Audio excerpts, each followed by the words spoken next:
अरे बहू, आज मंगलवार है। आज नाखून मत काटो। बड़े बुजुर्गों ने कहा है मंगलवार को नाखून काटना अच्छा नहीं होता।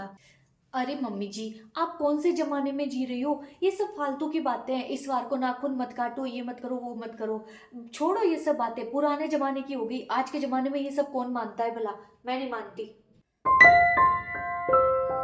चलो झाड़ू तो लग गया, अब बाकी के दूसरे काम कर लेती हूँ। पहले इस झाड़ू को तो रखूं।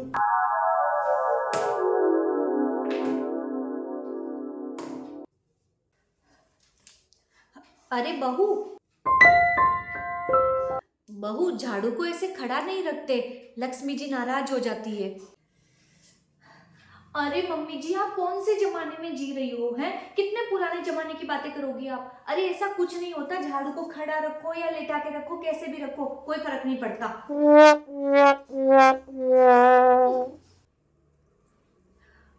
अरे बहू,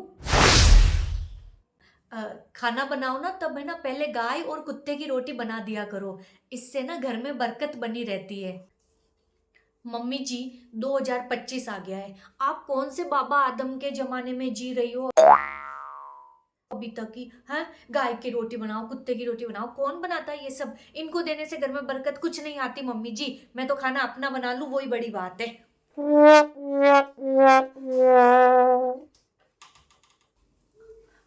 बहू, मैं पड़ोस वाले शीला आंटी के घर पे जा रही हूँ। उनकी तबीयत ठीक नहीं है, तो थोड़ा हालचाल पूछ के आ जाती हूँ। अगर मुझे आने में देर हो जाए तो भगवान के मंदिर में दिया जरूर जला देना। मम्मी जी, मैं अगरबत्ती जला दूंगी बस। दिए विए का झंझट नहीं होगा मुझसे। बहू, घर के मंदिर में सुबह शाम दिया जलाना शुभ होता है। मम्मी जी, क्यों ये गंवारों वाली बातें करती हो आप हर वक्त? हैं, जब देखो तब ये ऐसे ये वैसे, मैं परेशान हो गई हूँ। देखो मम्मी जी, मैं इन शगुन अपशगुन, ये अरकत बरकत, मैं नहीं मानती इन सब चीजों के अंदर। समझ गए ना? पता नहीं कौन से जमाने की बातें करते हो। अरे आज के जमाने में जियो ना कम से कम। है, मुझसे नहीं होगा ये सब।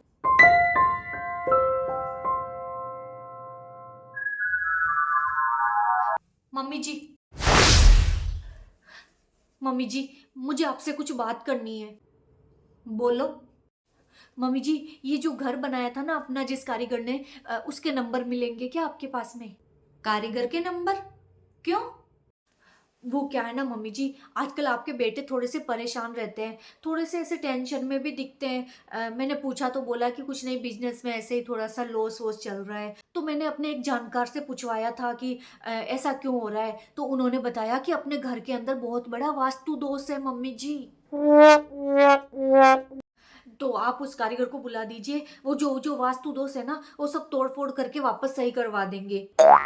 और उन्होंने कहा है कि एक वो जो कछुआ वगैरह आते हैं ना, मैं वो भी आज शाम को जाऊंगी मार्केट में, वो सब लेके आऊंगी, फेंगशुई वाले मम्मी जी। ना तो उन्होंने बोला है कि घर का वास्तु अच्छा होगा और फेंगशुई के सारे नियमों का पालन करोगे ना, तो सारी टेंशनें दूर हो जाएगी और घर में बहुत सारी बरकत होगी। पर बहू, जब मैंने ये घर बनवाया था तो पंडित जी से सबसे पूछ के सब कुछ सही अपनी जगह जगह पर ही बनवाया था। तुम्हारे दादी ससुर जी भी थे उस वक्त, तो उन्होंने भी बताया था सब कुछ। नहीं नहीं मम्मी जी, कहीं ना कहीं कुछ तो मिस्टेक है जिसकी वजह से आपके बेटे को इतनी टेंशन रह रही है आज। बहू, मिस्टेक तो तुम्हारे दिमाग में है। वैसे एक बात बताओ, तुम कल तक तो इन शगुन अपशगुन और इन सब चीजों के अंदर विश्वास ही नहीं कर रही थी। कल तक तो जब मैं तुम्हें ये सब बातें समझा रही थी तो तुम कह रही थी कि आप पुराने जमाने के हो, गंवार जैसी बातें कर रहे हो। तुम तो इन सब चीजों को मानती नहीं थी, आज कैसे मानने लग गई? मम्मी जी, मैं सगुन अपशगुन में नहीं मानती हूँ, मैं तो वास्तुशास्त्र में और फेंग शुई में मानती हूँ। बहू, चीनी को चाहे शुगर बोलो, चाहे शक्कर बोलो, चाहे चीनी बोलो, काम तो उसका मीठा बनाने का ही होता है ना। वैसे ही हमारे बुजुर्गों के बनाए हुए वो रिवाज, वो परंपराएं, जिनको तुम आजकल के बच्चे ढकोसला, ढोंग, पाखंड, आडंबर और गंवारों की बातें बोलते हो ना, उन्हीं को मिला जुला कर नया नाम दिया है तुम लोगों ने वास्तुशास्त्र। जो चीजें आज तुम लोग वास्तुशास्त्र और फेंगशुई के नाम पे करते हो ना, वही चीजें तो हमारे बुजुर्गों ने बताई थी पहले, लेकिन उनको तो तुम नहीं मानते हो और इन आजकल की चीजों को तुम फट से मान लेते हो। जब हमारे बुजुर्ग कहते हैं कि झाड़ू को खड़ा मत रखो, झाड़ू के पैर मत लगाओ, लक्ष्मी जी नाराज होती है, तो वो तो तुम्हें गंवार लगते हैं कि गंवारों जैसी बातें कर रहे हैं। लेकिन उसी बात को थोड़ा सा घुमा के आजकल के जो लोग कहते हैं कि झाड़ू को लिटा कर रखना चाहिए, इससे घर में गरीबी नहीं आती है, तो तुम उनकी बात को फट से मान लेते हो। बिल्कुल सही है, पर बात तो एक ही है। जब हमारे बड़े बुजुर्ग कहते हैं कि घर के अंदर साफ सफाई रखो, पानी के अंदर नमक डाल के उसका अच्छे से पोछा लगाओ, इससे घर में सुख शांति रहती है, तो तुम्हें वो उनकी बातें ढकोसला लगती है कि ये तो ढोंग कर रहे हैं, पाखंड कर रहे हैं। लेकिन उन्हीं बातों को घुमा के किसी ने बोल दिया कि कटोरी के अंदर नमक भर के बाथरूम में रख दो, तो तुम्हें सही लगने लग गया। हमारे बड़े बुजुर्ग कहते थे कि घर में बनी हुई पहली दूसरी रोटी गाय और कुत्ते को खिलाने से घर में बरकत आती है।